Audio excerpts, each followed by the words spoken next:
கர்த்தருடைய வார்த்தையை நம்ம சிந்தித்து, கர்த்தர் ஒரு நபரை விடுவித்தால் அந்த விடுதலை அந்த குறிப்பிட்ட நபருக்கு எப்படி ஆசீர்வாதமாய் மாறும் என்பதை எழுத்துப்பூர்வமாகவும் ஆவிக்குரிய கண்ணோட்டத்தோடும் இன்றைக்கு நாம் சிந்திக்க இருக்கிறோம். ஆமென்.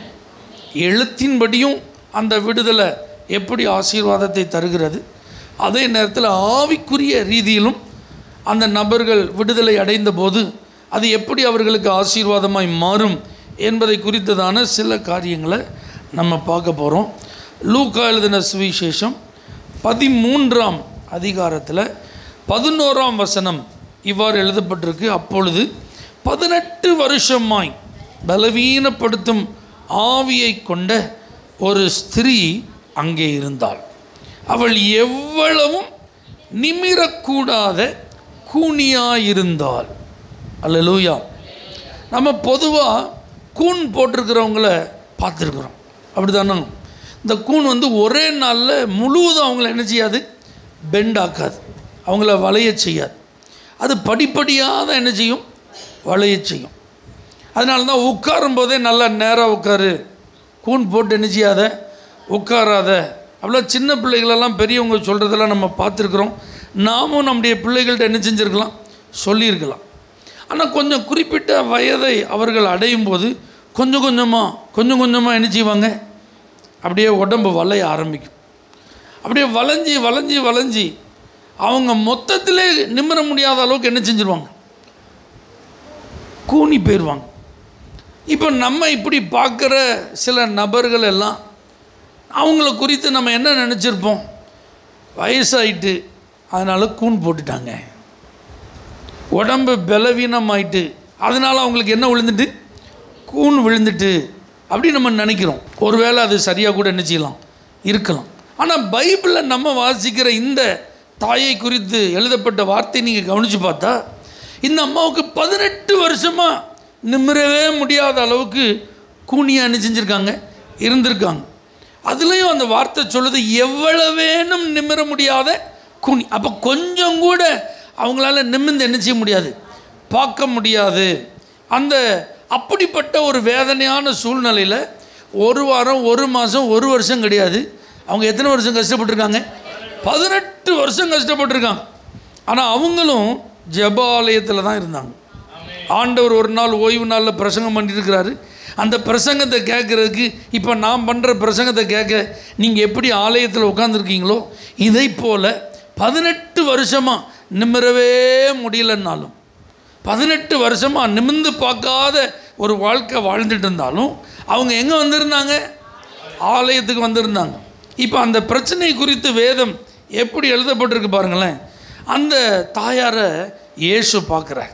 12வது வசனத்தில், இயேசு அவளை கண்டு தம்மிடத்தில் அழைத்து, ஸ்திரியே, உன் பலவீனத்தினின்று விடுதலையாக்கப்பட்டாய் என்று சொல்லி அவள் மீது தமது கைகளை வைத்தார். உடனே அவள் நிமிர்ந்து தேவனை மகிமைப்படுத்தினாள். அல்லேலூயா. இந்த இயேசு ஒருத்தர் தாங்க நீங்கள் சங்கடப்படுறதை பார்த்து உங்களுக்கு உதவி செய்கிறவர், நீங்கள் வருத்தப்படுறதை பார்த்து உங்களுக்கு உதவி செய்கிறவர். உங்கள் வலி, உங்கள் வேதனை, அதை நீங்கள் என்ன சொன்னாலும் மற்றவர்கள் அதை எப்படி புரிந்து கொள்ளுகிறார்கள் என்று நம்மளால் நினைச்ச முடியாது, விளக்கமாக சொல்ல முடியாது. நாம் அனுபவிக்கிறத 100% அவங்க விளங்கி கொள்வார்களா அப்படிங்கிற நமக்கு தெரியாது. ஆனால் நாம் அனுபவிக்கிற வேதனைகளை அப்படியே புரிந்து கொள்ளுகிறவர் ஒரு உண்டுன்னா அது இயேசு மட்டும்தான். பாருங்கள், அந்த அம்மா மேலே அவர் என்ன செஞ்சாராம், கையை வச்சு, உன் பலவீனத்திலேருந்து நீ என்ன செய்தாய், விடுவிக்கப்பட்டாய்ன்னு சொல்லி அவளை சுகமாக்கிட்டார். இப்போ இதை குறித்து எழுதப்பட்ட இன்னொரு வார்த்தை என்ன அப்படின்னா, 18 வருஷமாக பலவீனப்படுத்தும் ஒரு ஆவி. அதான் முக்கியம். இதில் அந்த அம்மாவுக்கு வயது மூப்பின் நிமித்தம் இந்த பிரச்சனை கிடையாது, அல்லது உடலில் ஏற்பட்ட பலவீனம் அப்படிங்கிற ஒரு நோய் என்ன செய்கிறது, அவங்க இயற்கையாகவே சரீரத்தில் கொஞ்சம் வீக்கான ஆள் அப்படி சொல்கிறதுனால வந்தது கிடையாது. இது ஒரு ஆவி, பலவீனப்படுத்தும் ஒரு ஆவி. அதனால தான் அந்த அம்மாவால் என்ன செய்ய முடியல, நிமிரவே முடியல. 18 வருஷ பிரச்சனைக்கு ஒரு நொடியில் இயேசு தீர்வை கொடுத்தார். அல்லேலூயா. அப்போ இந்த வார்த்தையை கேட்டுக்கொண்டிருக்கிற உங்களில் யாருக்காவது இப்படிப்பட்ட பலவீனத்தின் ஆவி, பலமாக இருக்க வேண்டிய காலத்தில் பலவீனமாக நீங்கள் இருக்கிறதற்கு காரணமாக இருக்கிற ஆவியை கர்த்தர் இன்றைக்கு துரத்த போகிறார். இன்னைக்கு அப்படிப்பட்ட ஆவியின் பிடியில் இருந்து ஆண்டவர் உங்களை விடுவிக்க போகிறார். நல்ல ஆரோக்கியமாக இருக்க வேண்டிய சரீரம் இது, நல்ல சுக தேகமாக இருக்க வேண்டிய ஒரு நபர் நீங்கள். ஆனால் உங்களால் சுகமாக இருக்க முடியல, உங்களால் ஆரோக்கியமாக இருக்க முடியல. நீங்கள் நல்ல பலத்தோடு பலசாலியாக இருக்க வேண்டிய ஒரு நபர், ஆனால் நீங்கள் ஒரு பலவீனப்பட்டு போன ஒரு சூழ்நிலையில் என்ன செய்கிறீங்க இருக்கிறீங்க. உங்கள் வயதுக்கு ஒத்த நபர்கள் இதை காட்டிலும் பெரிய பெரிய வேலைகளெல்லாம் செய்யும்போது அதெல்லாம் செய்ய முடியாத அளவுக்கு நீங்கள் வீக்காக இருக்கிறீங்க. ஒருவேளை அந்த பலவீனத்துக்கு ஏதாவது ஒரு ஆவி காரணமாக இருந்தால் இன்றைக்கு இயேசு அந்த ஆவியை உங்களை விட்டு துரத்துகிறார். அல்லேலூயா. அதனால் சரீரத்தில் வருகிற பலவீனம், இந்த அம்மாவுக்கு நிமிர முடியாத ஒரு கூனியாக இருப்பதற்கு அந்த ஆவி காரணமாக இருந்தது. இதை போல் வேறு எந்த காரியத்தையும் அந்த ஆவி செய்யலாம். உங்களை தூங்க விடாமல் அது தடுக்கலாம், உங்களை வேலை செய்ய விடாமல் அது தடுக்கலாம், உங்களை சாப்பிட விடாமல் தடுக்கலாம், உங்களை சந்தோஷமாக இருக்க விடாமல் அது தடுக்கலாம், நீங்கள் செய்ய வேண்டிய கடமைகள் அது நிறைவேற்ற விடாமல் உங்களுக்கு அது எதிராக என்ன செய்யலாம், போராடலாம். அல்லது உங்களுடைய வயதை ஒரு குறுக்க வேண்டும், உங்களை காலத்திற்கு முன்பதாகவே அழிக்க வேண்டும், நீங்கள் உயிரோடு இருக்கக்கூடாது, இந்த பலவீனத்திலேயே சீக்கிரமாக என்ன செய்யணும், மரணத்தை சந்திக்கணும்னு சொல்லி அது உங்களோடு போராடி கொண்டிருக்கலாம். இப்படி எந்த விதத்தில் இந்த பலவீனப்படுத்தும் ஆவி உங்களோடு போராடி கொண்டிருந்தாலும் இன்றைக்கு நான் சொல்லி கொண்டிருக்கிற இந்த ஜீவனுள்ள தேவன் இயேசு அப்படிப்பட்ட அசுத்த ஆவிகளின் பிடியிலிருந்து உங்களை நிரந்தரமாய் விடுவிப்பார். இந்த ஆவி எதெல்லாம் உங்களை செய்ய விடாமல் இதுவரைக்கும் தடுத்துட்டு இருக்கோம், இனிமே அதுலேருந்து உங்களுக்கு விடுதலை. இனிமே நீங்கள் சுதந்திரமாக செயல்படலாம், இனி சுகத்தோடு நீங்கள் வாழலாம், நீங்கள் செய்ய வேண்டிய காரியத்தை நல்ல ஆரோக்கியத்தோடு செய்யலாம். உங்கள் வயதிற்கு மிஞ்சின பலத்தையும் நீங்கள் அனுபவிப்பதற்கு, உங்கள் வாழ்நாள் குறுகி போகாமல் இருப்பதற்கு இந்த இயேசு உங்களுக்கு விடுதலை தருவார். இன்னைக்கு அப்படிப்பட்ட ஒரு அற்புதம் உங்கள் வாழ்க்கையில் நடக்க போகிறது. அல்லேலூயா. ஆகவே இந்த பலவீனப்படுத்துகிற ஆவி சிலரை படிக்க விடாமல் தடுத்துருது, பள்ளிக்கும் கல்லூரிக்கும் போக விடாமல் என்ன செஞ்சிருது, தடுத்துருது. இந்த பலவீனப்படுத்தும் ஆவி சிலரை வேலை செய்ய விடாமல் என்ன செஞ்சிருது, தடுத்துருது. வேலைக்கு அவங்க போக முடியாமல் லீவ் போட்டு, மெடிக்கல் லீவ் போட்டு, அதுக்கப்புறம் லாஸாக போய் ஆகிற அளவுக்கு லாங் டைம் லீவ் போட்டு கடைசியில் வேலையே கிடையாதுன்னு சொல்கிற அளவுக்குலாம் என்ன செஞ்சிருது, ஆக்கி விடு. சிலரை தொழில் ஸ்தலத்துக்குள்ளே என்ன செய்ய விடாது, இந்த ஆவி போக விட. அந்த வியாபார ஸ்தலத்துக்குள்ளே போனாலே அவங்களால நிம்மதி அனுப்பிக்க முடியாது, உட்கார முடியாது, அவங்களுக்கு ஏதோ செய்யும், படப்படன்னு வரும், அங்கே இருந்தாலே தலை சுத்துற மாதிரி இருக்கும். அந்த தொழில் ஸ்தலத்துக்குள்ளே போனாலே அவங்களுக்கு பயமாக இருக்கும், அந்த கல்லாப்பட்டியில் என்ன செய்ய முடியாது, அவங்களால உட்கார முடியும். இப்படி பலவீனப்படுத்துகிற ஆவி ஏதாவது ஒரு ரூபத்தில் உங்கள் வாழ்க்கையில் கிரியை செய்து கொண்டிருந்தால் இன்றைக்கு அதற்கு கடைசி நாள். அல்லேலூயா. உங்கள் படிப்பு அந்த ஆவியினால் தடைபடாதபடி இயேசு உங்களை விடுதலை ஆக்குவார். உங்கள் வேலை தடைபடாதபடி இயேசு உங்களை குணமாக்குவார். உங்கள் தொழில் விருத்தி அடைய அது தடையாக இருக்கிறது, அந்த தடையை நீக்கி உங்கள் தொழில் விருத்தி அடைய இயேசு உங்களுக்கு உதவி செய்வார். இந்த பலவீனப்படுத்தும் ஆவியினால் நான் பாதிக்கப்பட்டுட்டேன், என் வாழ்க்கை முடங்கி போச்சு, என் சமாதானம் கெட்டு போச்சு, என் வாழ்க்கை இருண்டு போச்சுன்னு சொல்ல இந்த வார்த்தையை கேட்குறவங்க யாருக்கு இனிமே கர்த்தர் இடம் கொடுக்க மாட்டார். உங்களுக்கு ஒரு விடுதலை உண்டு, உங்களுக்கு ஒரு அற்புதம் உண்டு, உங்களுக்கு ஒரு சுகம் உண்டு. ஏன்னா இயேசு இன்றைக்கும் சுகமாக்குகிறார். அல்லேலூயா. இது எழுத்தின்படி. ஆமென் சொல்லுங்க. இப்போ ஆவிக்குரிய கண்ணோட்டத்தின்படி ஆமென். நிமிர்ந்து இருக்கணும் அப்படின்னா அது ஒரு கௌரவமான வாழ்க்கை. ஆமாவா இல்லையா? தலை நிமிர்ந்து இருக்கிறது அப்படி தானே. தலை குனிஞ்சி போகிறதுன்னா வெக்கப்பட்டு போகிறது. தலை குனிஞ்சிட்டாயா, கூனி குறுகி போனான், கேட்ட கேள்விக்கு அவனால் நினைச்ச முடியல, பதில் சொல்ல முடியல, வெக்கப்பட்டு தலை குனிஞ்சிட்டு அப்படியே அமைதியாக நினச்சிக்கிட்டான், போயிட்டான். அப்படின்னா என்ன அர்த்தம்? குனிஞ்சிருக்கிறது அவமானம், குனிஞ்சிருக்கிறது நிந்தை, குனிஞ்சிருக்கிறது மற்றவர்களுக்கு முன்பாக அவங்களுக்கு நம்மளால் எதுவும் சொல்ல முடியாமல் அந்த இடத்த விட்டு அமைதியாக நகர்ந்து போகிறது. குனிந்திருப்பது கௌரவ குறைச்சல் அடைவது. இப்படி ஏதாவது அசுத்த ஆவி, இந்த பொல்லாத பிசாசு உங்கள் வாழ்க்கையில் கிரியை செய்து நிந்தையை, அவமானத்தை, வெட்கத்தை, அவகீர்த்தியை உண்டாக்குனது நிமித்தம் தலை நிமிர்ந்து நடக்க வேண்டிய குடும்பம், தலை நிமிர்ந்து வாழ வேண்டிய நபர், ஆனால் இப்படி வெட்கப்பட்டு போயிட்டாங்க, இப்படி கூனி குறுகி போயிட்டாங்க, இப்போ சத்தமே இல்லாமல் ஆயிட்டாங்க, இருக்கிற இடமே தெரியாமல் போயிட்டாங்க. இப்படி யாராவது நீங்கள் பாதிக்கப்பட்டிருப்பீங்கன்னா அந்த பிரச்சனையும் கர்த்தர் முடித்து வைப்பார். உங்களை தலை குனிய வைக்க செயல்பட்ட அந்த பொல்லாத ஆவியை உங்கள் வாழ்க்கையை விட்டு துரத்தி எங்கே தலை குனிஞ்சிங்களோ, எதற்காக தலை குனிஞ்சிங்களோ, எப்படி தலை குனிஞ்சிங்களோ அது எல்லாவற்றுக்கும் பதிலை கர்த்தர் தருவா. உங்கள் வெட்கத்திற்கு ரெண்டத்தனையான பலனை கர்த்தர் தருவா.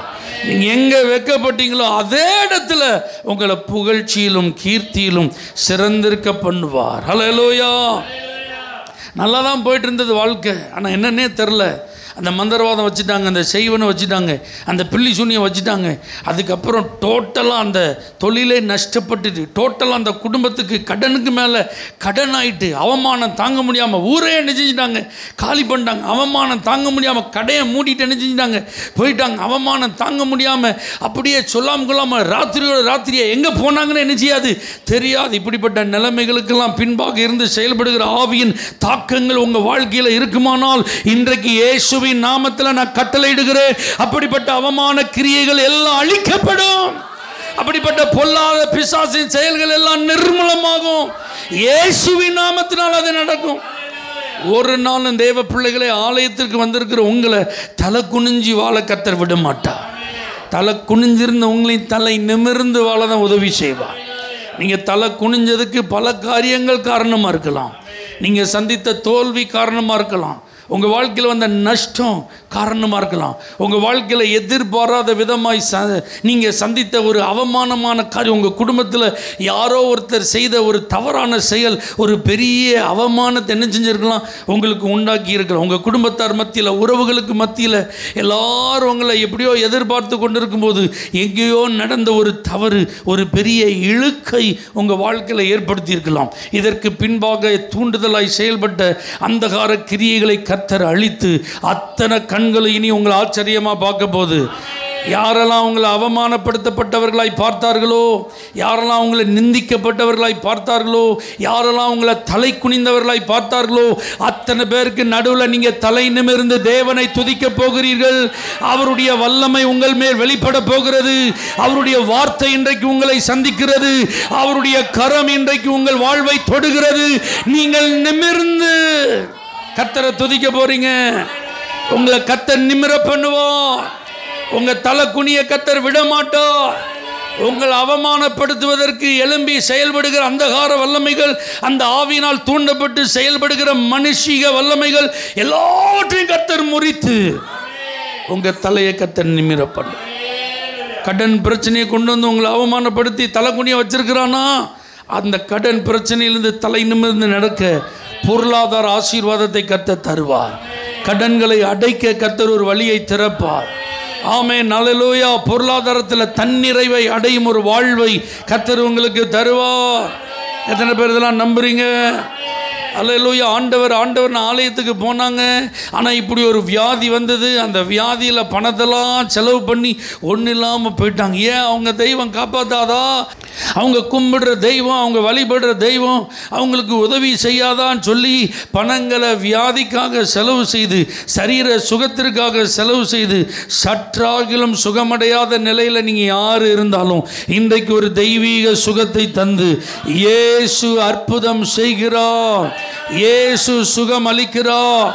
என் வாழ்க்கையில் எந்த மருத்துவரும் கொடுக்க முடியாத சுகத்தை, எந்த மருத்துவ முறைகளும் கொடுக்க முடியாத சுகத்தை எனக்கு இயேசு தான் தந்தார்னு சொல்லி நீங்க ஜீவனுள்ள சாட்சியா நிற்பதற்கு தான் ஆண்டவர் இவ்வளவு காலம் தாமதம் பண்ணினார்.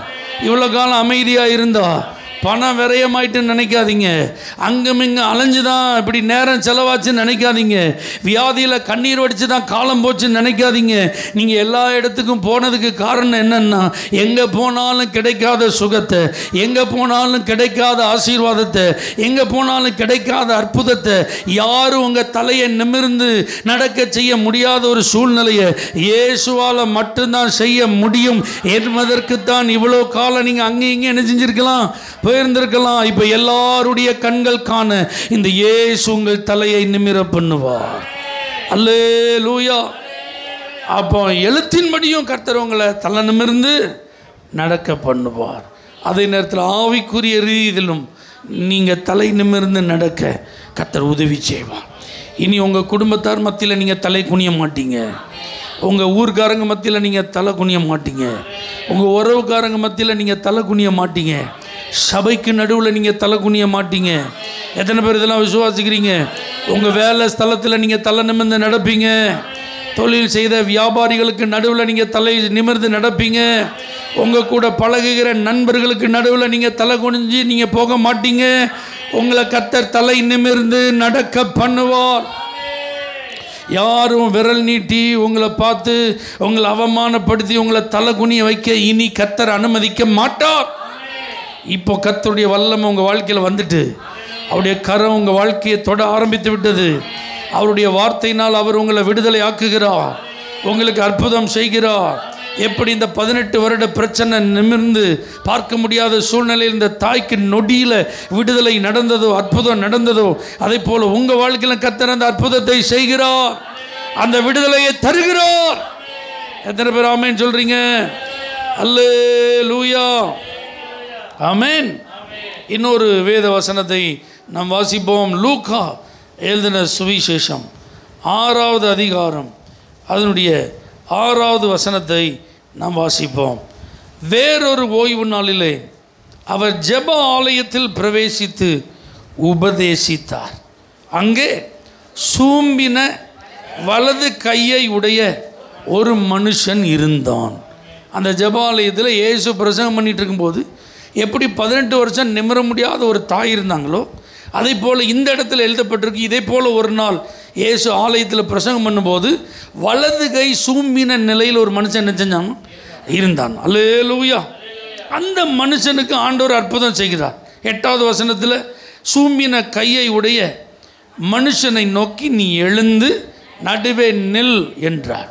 அவன் என்ன செஞ்சானோ எழுந்து நின்றான். அல்லேலூயா. 10வது வசனத்தில் பாருங்கள், அவர்கள் எல்லாரையும் சுற்றி பார்த்து அந்த மனுஷனை நோக்கி இயேசுப்பா சொல்கிறாங்க, உன் கையை நீட்டு என்றார். அப்படியே அவன் தன் கையை நீட்டினான். அல்லேலூயா.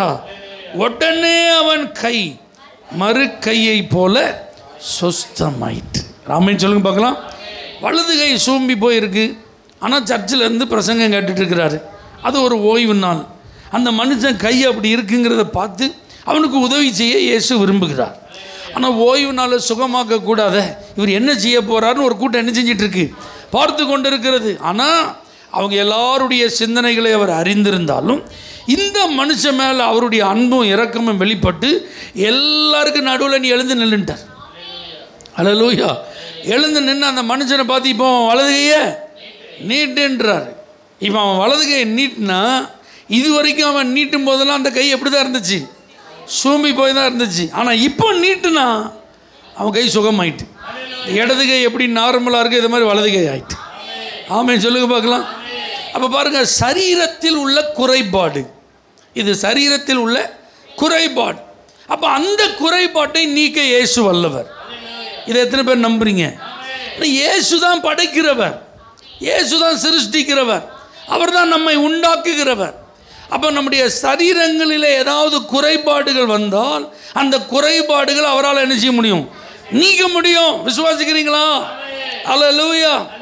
அப்போ உங்கள் சரீரத்தில் ஏதாவது குறைவு வருது, உங்கள் சரீரம் மற்றவர்களுடைய சரீரத்தை போல இல்லை, அல்லது ஒரு அவயவத்தை போல இன்னொரு அவயவம் இல்லை, அப்படிப்பட்ட குறைவுகள் நீங்க ஆண்டவர் உங்களுக்கு உதவி செய்கிறார் என்பதான் உங்களுக்கு நற்செய்தி. ஆமென் சொல்லுங்க பார்க்கலாம். அப்போ இப்படிப்பட்ட காரியத்தெல்லாம் கர்த்தர் செய்திருக்கிறார். பிறக்கும் போதே கண் பார்வையற்ற நிலையில் பிறந்தவங்களுக்கு பார்வை கொடுத்துருக்கிறார். அப்படிதானா? நடக்க முடியாமல் பிறக்கும் போதே நடக்க முடியாத நிலையில் பிறந்தவங்கள ஆண்டவர் நடக்க செய்திருக்கிறார். எத்தனை பேர் இதெல்லாம் நம்புறீங்க? அப்போ இதெல்லாம் அவர்களுடைய சரீரத்தில் உள்ள குறைவுகள். சரீரத்தில் குஷ்டரோகத்தினால் பாதிக்கப்பட்டவங்களை இயேசு என்ன செஞ்சிருக்கிறார்? சுகமாக்கி இருக்கிறார். அவரிடத்தில் வியாதியஸ்தர்களாய் கொண்டு வரப்பட்டவர்கள் சரீரத்தில் எந்த அளவுக்கு பாதிக்கப்பட்டிருந்தாங்களோ அதெல்லாம் ஆண்டவர் பொருட்படுத்தாமல் அற்புதமாக அவங்களை குணமாக்கினார். அப்போ உங்கள் சரீரத்தில் ஒரு குறைபாடு வரும்போது இயேசுவால் அதை சரி செய்ய முடியும். ஆமென் அல்லேலூயா. இப்போ பாருங்கள், சூம்பின கையையும் அவரால் நேராக்க முடியும். ஒருவேளை உங்கள் வாழ்க்கையில் அப்படி ஒரு அற்புதம் நடந்து நீங்கள் ஜீவனுள்ள சாட்சியாக மாறுவது அவருடைய சித்தமாக இருந்தால், ஒரு உறுப்பு மற்ற உறுப்பை போல இல்லாமல் இருந்து அதிலே நடக்கும் அற்புதம் தேவநாமத்தை மகிமைப்படுத்தும். நீங்க ஒரு ஜீவனுள்ள சாட்சியா மாறுவீங்க. அப்படிப்பட்ட அற்புதங்களையும் கர்த்தர் இன்றைக்கு செய்கிறார். எத்தனை பேர் விசுவாசிக்கிறீங்க? இப்போ பெரும்பாலும் பேரலிட்டிக் அட்டாக்னு சொல்கிறாங்க, அப்படி தானே? கை கால் இழுத்துட்டு அப்படின்னு சொல்கிறாங்க.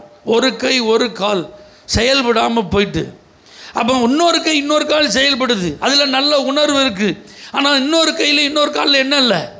பக்கவாதம் சொல்கிறாங்க பார்த்தீங்களா? இந்த மாதிரி வாத நோயினால் பாதிக்கப்பட்டுறாங்க சிலர். அப்படிப்பட்ட நேரத்தில் அவங்க கை என்ன செய்ய மாட்டேன்து? செயல்படுவதில்லை. கையில் உணர்வுகள் இல்லை. அவர்களால் அந்த கையை வச்சு எந்த வேலையும் என்ன செய்ய முடியாது? செய்ய முடியாது. ஒருவேளை இப்படி ஒரு உறுப்பு நன்றாக செயல்படும் போது இன்னொரு உறுப்பு செயல்படாத பாதிப்புகள் எங்கேயாவது யாருக்காவது ஏற்பட்டிருந்தால் இன்றைக்கும் அந்த பாதிப்பை இயேசுவால் மாற்ற முடியும். அந்த நரம்பு மண்டலங்களை இயேசுவால் தொட முடியும். அந்த இரத்த ஓட்டம் சீராக இருப்பதற்கு தடையாக இருக்கிற அடைப்புகளை இயேசுவால் மாற்ற முடியும்.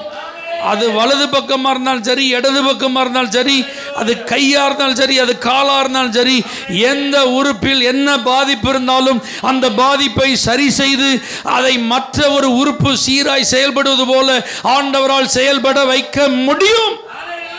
அல்லேலூயா. இப்படி பக்கவாதத்தினால பாதிக்கப்பட்டவங்க ஒரு 24 மணி நேரத்துக்குள்ளே ட்ரீட்மெண்ட்டுக்கு போயிட்டாங்கன்னா உடனடியாக அவர்களுக்கு கொடுக்கப்படுகிற அந்த சிகிச்சை அவங்களுக்கு அந்த பாதிப்பிலேருந்து சுகத்தை பெற்றுக்கொள்வதற்கு என்ன இருக்குது? வாய்ப்பு இருக்குன்றாங்க. கொஞ்சம் தாமதம் பண்ணி போனாலும் கொஞ்சம் லேட் ஆகும், ஆனால் கொஞ்சம் ட்ரீட்மெண்ட் பண்ணுங்கள், கொஞ்சம் ஃபிசியோ கொடுங்க, இப்படிலாம் கொடுத்து படிப்படியாக என்ன செய்கிறாங்க? அவங்களுக்கு அந்த கை கால் செயல்படுவதற்கெலாம் என்ன செய்கிறாங்க? உதவி செய்கிறாங்க. ஒரு மருத்துவத்தாலேயே இப்படி உடனடியாக செயல்படவும் அல்லது கொஞ்சம் கொஞ்சமாக செயல்பட்டு அதை செயல்பட வைக்கவும் முடியும்னா மருத்துவத்திற்கு ஞானமாக இருக்கிற நம்முடைய ஆண்டவர், மருத்துவத்திற்கு மேலாக இருக்கிற ஒரு மருத்துவர், நானே உன் பரிகாரியாக இருக்கிற கர்த்தர்னு சொன்ன தேவன், அவரால் செய்ய முடியுமா? செய்ய முடியாதா? ஆகவே உங்களுடைய உடல் உறுப்புகளில் ஏதாவது ஒரு உறுப்பு பாதிக்கப்பட்டு இன்னொரு உறுப்பு செயல்படுவது போல செயல்படலைன்னா கர்த்தர் உதவி செய்வார். 2 கண் இருக்குது, அதில் ஒரு கண்ணில் பாதிப்புனா கர்த்தர் அதை சுகமாக்குவார். 2 காது இருக்குது, அதில் ஏதாவது ஒரு காதில் பாதிப்புனா கர்த்தர் அதை சுகமாக்குவார். 2 கை இருக்குது, அந்த 2 கையில் ஏதாவது ஒரு பாதிப்புனா கர்த்தர் அதை குணமாக்குவார். 2 கால் இருக்குது, அந்த 2 காலில் ஏதாவது ஒரு பாதிப்புன்னா கர்த்தர் அதை விடுதலை தந்து உங்களை வெற்றிகரமாய் நடக்க செய்வார். 2 கிட்னி இருக்குது, அந்த 2 கிட்னியில் ஏதாவது ஒன்று பாதிக்கப்பட்டால் கர்த்தர் அற்புதம் செய்து நல்ல சுகத்தை கர்த்தர் தருவார். ஆமாம், 2 லங்ஸ் இருக்கா, நுரையீரல் இருக்கா 2 பக்கமும், அதில் ஏதாவது பாதிப்புனா கர்த்தர் அதையும் சரி செய்து ஆண்டவர் அற்புதம் செய்வார். பெருங்குடல் சிறுங்குடல்னு 2 இருக்குது, இந்த 2 குடலில் என்ன பாதிப்புனாலும் கர்த்தர் அற்புதம் செய்து அதெல்லாம் கர்த்தர் சரி செய்வார். இப்படி எங்கெங்கே எந்தெந்த உறுப்புகள் 2 இருக்குது, அதில் ஒன்று பாதிக்கப்பட்டாலும் ஆண்டவர் அந்த பாதிப்பை சரி செய்து அற்புதங்களை செய்ய முடியும். இது ஆண்டவர் அந்த மனுஷனுக்கு கொடுத்த அற்புத சுகம். இது எழுத்தின்படி. இப்போ நம்ம ஆவிக்குரிய கண்ணோட்டத்தோடு பார்ப்போம். பொதுவாக அந்த சூமின கை உடையவர்கள் பார்த்துருக்கீங்களா?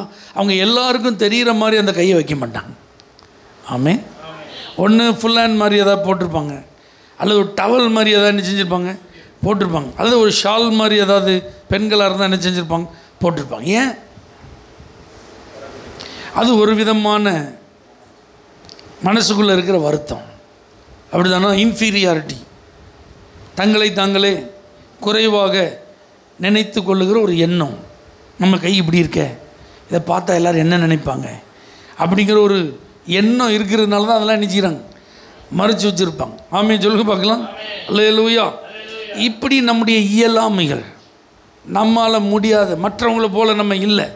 மற்றவங்க இதை பார்க்கும்போது அவங்களுக்கு நம்மளை பார்த்தா கொஞ்சம் அற்பமாக என்ன செய்யும் தெரியும், அல்லது மற்றவங்க நம்மளை பார்த்தா கொஞ்சம் பரிதாபமாக என்ன செய்யும் தெரியும். ஏன்னா மற்றவர்களைப் போல் நம்மால் செயல்பட முடியல அப்படின்னு நினைக்கும் போது அவங்களுக்குள்ளேயே ஒரு வருத்தம் வேதனைலாம் என்ன செய்யும் உண்டா. இப்படிப்பட்ட மனுஷனை தான் கர்த்தர் எல்லாருக்கும் நடுவில் எழுந்து நின்றுனார். ஆமேன்னு சொல்லுங்கள். தனியாக வாப்பான்னு கூட்டிகிட்டு போகல, வாப்பா உன்னைய பர்சனலாக டீல் பண்ண கூட்டிகிட்டு போகல, எல்லாருக்கும் நடுவில் எழுந்து நின்றுனார். எல்லாருக்கும் நடுவில் தான் உன் கையை நீண்டுனார். அங்கே தான் அற்புதம் நடந்தது. ஆமேன்னு சொல்லுங்க பார்க்கலாம். இப்படி மற்றவர்களுக்கு முன்பாக வெளிக்காட்ட தயங்குகிற எந்த காரியம், அல்லேலூயா, மற்றவர்கள் உங்களை குறித்து பரிதாபப்படக்கூடிய எந்த காரியம், மற்றவர்கள் உங்களை பார்க்கும்போது உங்களுக்கே உங்களை தாழ்வாய் நினைப்பதற்கு எந்த காரியம் காரணமாக இருக்குது, இது எல்லாத்தையும் எல்லாருக்கும் முன்னாடி தான் கர்த்தர் டீல் பண்ண போகிறார். எல்லார் கண்ணுக்கு முன்னாடி தான் கர்த்தர் ஆசீர்வாதமாக மாற்ற போகிறார். ஆண்டவர் பைபிள் ஒரு வார்த்தை எழுதி வச்சிருக்கிறாரு, ஆகாதது என்று தள்ளப்பட்ட கல்லே மூளைக்கு தலைக்கல்லாயிற்று, அது கர்த்தராலே ஆயிற்று. நம்முடைய கண்ணுக்கு அது எப்படி இருக்கு? ஆச்சரியமாக இருக்கிறது. எத்தனை பேர் இதெல்லாம் நம்புறீங்க? இப்படி எல்லார் கண்களுக்கு முன்பாக எது நீங்கள் வெளியே தெரிஞ்சால் நம்மளை ஒரு மாதிரி நினைப்பாங்க, நமக்கு இது அவமானமாக இருக்கும், நமக்கு இது வெக்கமாக இருக்கும், அல்லது நம்மை குறித்து அவங்க கொஞ்சம் குறைவாக நினைக்கிறதுக்கு காரணமாக இருக்குன்னு நினைக்கிறீங்களோ, அதிலெல்லாம் அற்புதம் நடக்க போகிறது. அல்லேலூயா. அதிலெல்லாம் கர்த்தர் உங்களை விடுதலை செய்ய போகிறார்.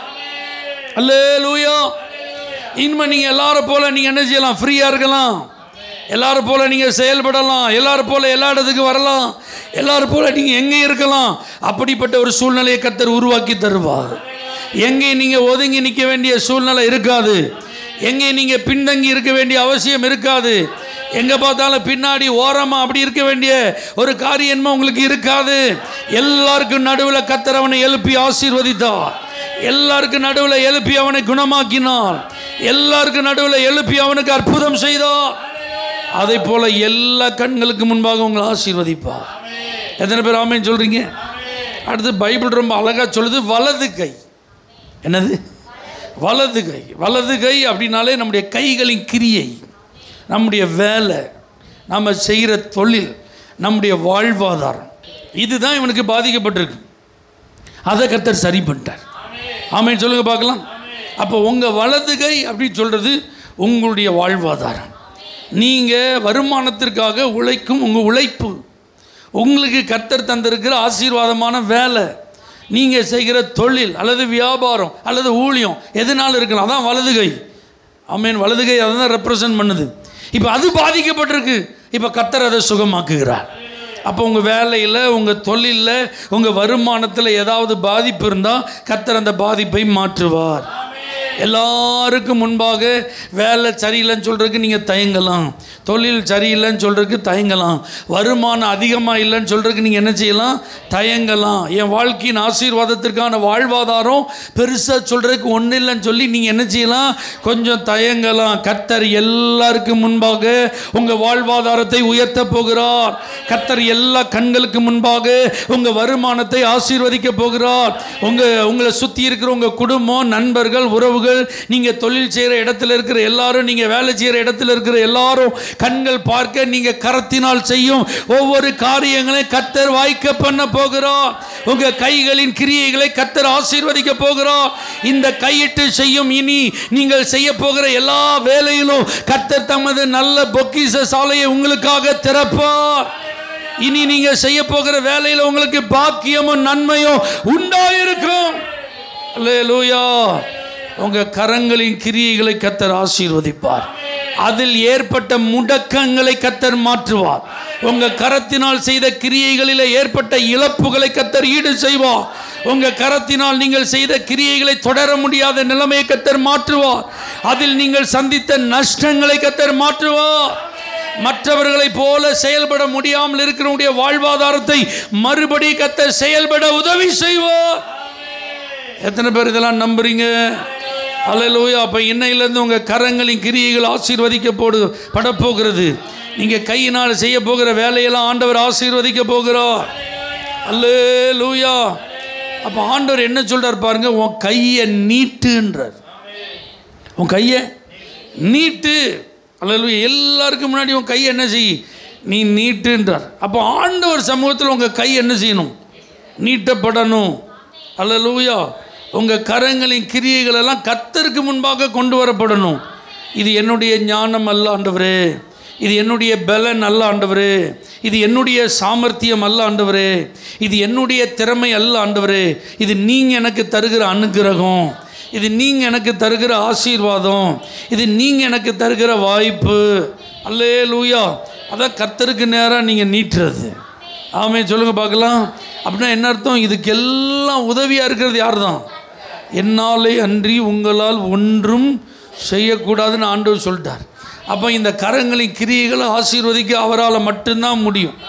அப்போ இதுக்கு காரணம் நீங்கள் தான் ஆண்டவர் அப்படின்னு இயேசுவுக்கு நேரம் அவன் கை நீட்டின மாதிரி எப்போ நீங்கள் ஆண்டவருக்கு முன்பாக வந்தாலும் என் வாழ்வாதாரம் நீங்கள் தான் ஆண்டவர், என் பொருளாதார நிறைவுக்கு காரணம் நீங்கள் தான் ஆண்டவர், என் வருமானத்திற்கான வழி உங்கள்கிட்ட தான் இருக்கு ஆண்டவரே.